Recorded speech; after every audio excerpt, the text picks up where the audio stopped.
কল্পনা করো, এমন এক মানুষ এমন একটি বই লিখেছেন যেটি প্রকাশের 500 বছর পরেও মানুষকে বিতর্কে জড়িয়ে রাখে। তাকে অনেকে শয়তানের শিক্ষক বলেছেন, আবার কেউ কেউ মনে করেন তিনি ছিলেন ইতিহাসের সবচেয়ে সৎ রাজনৈতিক চিন্তাবিদ। তার নাম নিকোলো ম্যাকিয়াভেলি। কিন্তু তিনি কি সত্যিই নিষ্ঠুরতা আর প্রতারণার প্রচার করেছিলেন, নাকি মানুষ শতাব্দীর পর শতাব্দী ধরে তাকে ভুল বুঝে এসেছে? আজ আমরা জানব ম্যাকিয়াভেলির জীবন, তার বিতর্কিত বই দি প্রিন্স, এবং কেন তার নাম আজও ক্ষমতা ও রাজনৈতিকের সঙ্গে জড়িয়ে আছে। 1469 সালে ইতালির ফ্লোরেন্স শহরে জন্মগ্রহণ করেন নিকোলো ম্যাকিয়াভেলি। তখন ইতালি আজকের মতন একটি দেশ ছিল না, বরং অনেক ছোট ছোট রাজ্য ও নগর রাষ্ট্রে বিভক্ত ছিল। চারিদিকে যুদ্ধ, ষড়যন্ত্র এবং ক্ষমতার লড়াই চলত। ছোটবেলা থেকেই ম্যাকিয়াভেলি রাজনৈতিক এবং ইতিহাসের প্রতি আগ্রহী ছিলেন।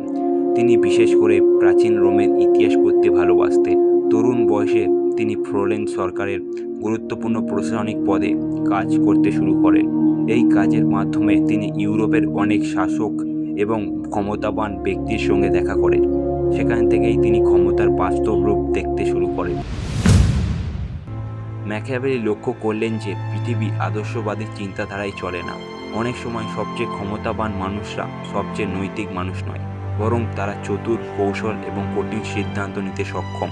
তিনি দেখিয়েছিলেন কীভাবে রাজনৈতিক নেতারা বন্ধুত্ব, প্রতিশ্রুতি এবং নৈতিকতার কথা বলেও ক্ষমতা রক্ষার জন্য সবকিছু বদলে দিতে পারে। এই অভিজ্ঞতা তার চিন্তাধারাকে গভীরভাবে প্রভাবিত করে। তিনি বুঝতে শুরু করেন যে রাজনৈতিক এবং নৈতিকতা সবসময় এক পথে চলে না। 1512 সালে ফ্লোরেন্সের রাজনৈতিক পরিস্থিতি হঠাৎ বদলে যায়। নতুন শাসকরা ক্ষমতায় আসে। ম্যাকিয়াভেলি চাকরি হারান। তার বিরুদ্ধে ষড়যন্ত্রের অভিযোগ আনা হয়। তাকে গ্রেপ্তার করা হয়, নির্যাতন করা হয়। পরবর্তীতে তিনি মুক্তি পেলেও রাজনৈতিক জীবন থেকে দূরে সরিয়ে দেওয়া হয়।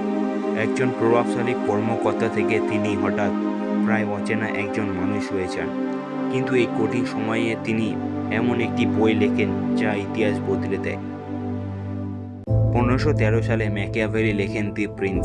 এই বইটি ছিল শাসকদের জন্য একটি বাস্তবায়ী নির্দেশিকা। বইটিতে তিনি বলেছেন, মানুষ সবসময় বিশ্বাস্ত নয়, মানুষ প্রায় নিজের স্বার্থ দেখে। তাই একজন শাসকের বাস্তবতা বুঝতে হবে। বইয়ের সবচেয়ে বিখ্যাত ধারণাগুলির মধ্যে একটি, মানুষের ভালোবাসার চেয়ে তাদের ভয় বেশি কার্যকর হতে পারে। এই বক্তব্যের কারণে অনেকেই তাকে নিষ্ঠুরতা সমর্থক বলে মনে করেন। কিন্তু ম্যাকিয়াভেলি বলেছেন না যে শাসকের আকারে নিষ্ঠুর হতে হবে, বরং তিনি বলেছেন যে কখনো কখনো রাষ্ট্রকে রক্ষা করার জন্য কঠিন সিদ্ধান্ত প্রয়োজন হতে পারে। এটাই ছিল তার বাস্তবায়ী দৃষ্টিকোণ। সময়ের সঙ্গে সঙ্গে ম্যাকিয়াভেলির নাম থেকে একটি নতুন শব্দ তৈরি হয়, ম্যাকিয়াভেলিয়াম। আজ এই শব্দটি এমন কাউকে বোঝাতে ব্যবহৃত হয় যে কৌশল, হিসাবি এবং লক্ষ্য অর্জনের জন্য অন্যদের ব্যবহার করতে পারে। অনেক মানুষ মনে করেন ম্যাকিয়াভেলি মানুষকে প্রতারণা শিখিয়েছেন, কিন্তু কিছু ইতিহাসবিদ বলেন তিনি আসলে পৃথিবী যেমন ঠিক তেমনভাবেই সেটিকে বর্ণনা করেছেন। তিনি হয়তো মানুষকে খারাপ হতে বলেনি, বরং দেখিয়েছেন ক্ষমতা বাস্তবে কীভাবে কাজ করে।